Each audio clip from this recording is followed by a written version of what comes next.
Welcome back to the Team to Be Miami Heat podcast, your one-stop shop for daily Miami Heat content. My name is Amir.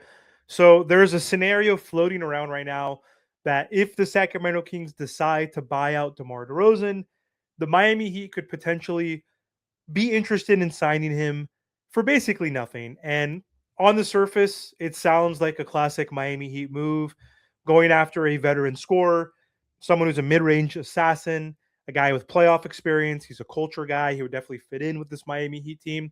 But if I'm going to be honest with you right now, I don't think the Miami Heat should do it. And should they consider it? Absolutely. That's obviously what the Miami Heat are going to do, and that's who they are.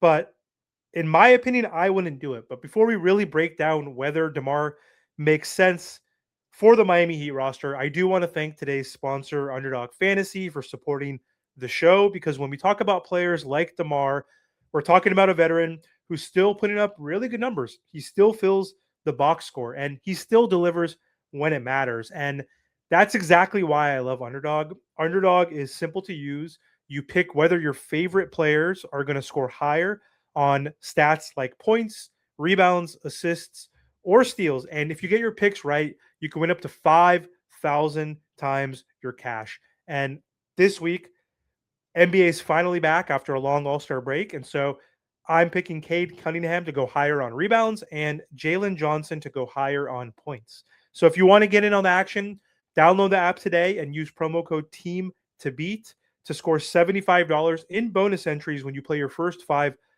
That's promo code TEAM to beat. And seriously, when you guys do use my code, it helps me personally. It definitely helps my channel grow. So thank you again for supporting my show, and make sure to show some love to Underdog as well. Underdog, make picks, win money. Now let's get really into this DeMar DeRozan conversation and situation.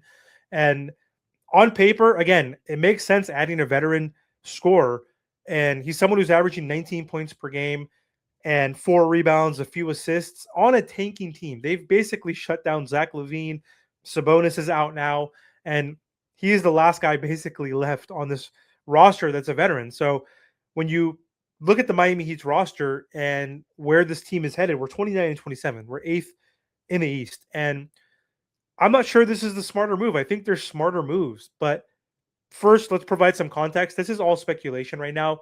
We don't know if the Sacramento Kings are going to buy him out. We don't know if DeMar is a potential buyout candidate. And if it does happen, though, I think there are going to be contenders like the Lakers. He's from the Los Angeles area, could line up. The Heat could line up. They're not a contender, obviously, but once he becomes a buyout candidate, there is going to be a market. So the Heat would have to compete with other teams. But again, the Miami Heat are definitely going to take interest. They love veterans. They love guys who can score. They love guys with playoff experience. And DeMar DeRozan is still a very good isolation scorer in the NBA. He lives in the mid-range. He gets to the free throw line. He can close games. He's still pretty clutch. Yes, he's older. He's 35 years old, but still, those are some things that this Miami Heat team could use. So I understand why some people would look at this and say, why wouldn't the Miami Heat add him? But the issue here is the Miami Heat already have Tyler Herro and Norman Powell. Both are scoring guards who need the ball to be effective.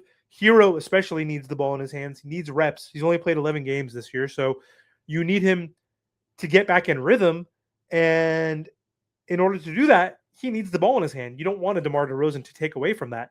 Again, we can't rely on Tyler Herro because he's never healthy, but still, when Tyler comes back, and it's reported that he's going to be coming back from his rib injury soon, we need Tyler to get back into rhythm for the playoffs.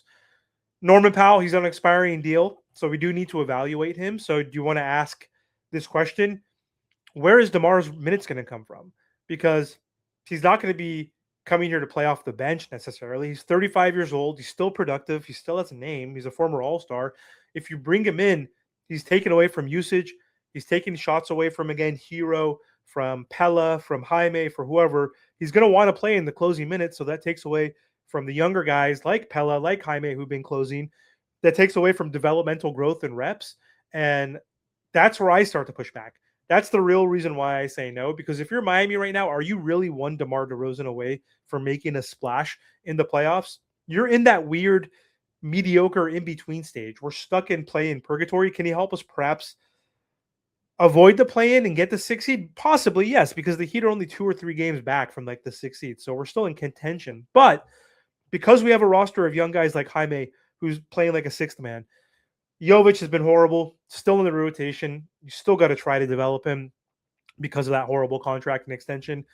You got Kalel Ware, you got Pelle Larsson, you got Kasparis Yakuchonis. These young guys need runway. They need to be able to make mistakes. They need reps. They need crunch time experience. And if you sign DeRozan, what happens?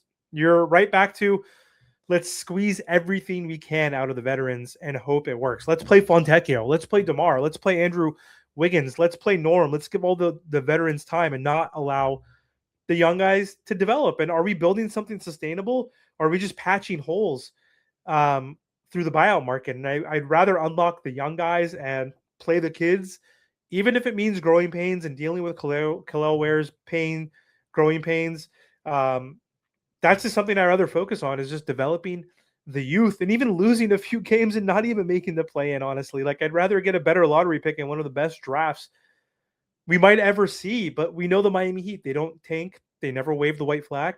They like to do the blended build, but they don't fully commit to the youth direction. And if DeMar hits the market, Pat Riley is making the call, because Miami believes we always compete. Spo always is trying to win, and I respect that. But sometimes we're delusional, and they actually think we can compete if we're healthy. Like, I just it doesn't make sense.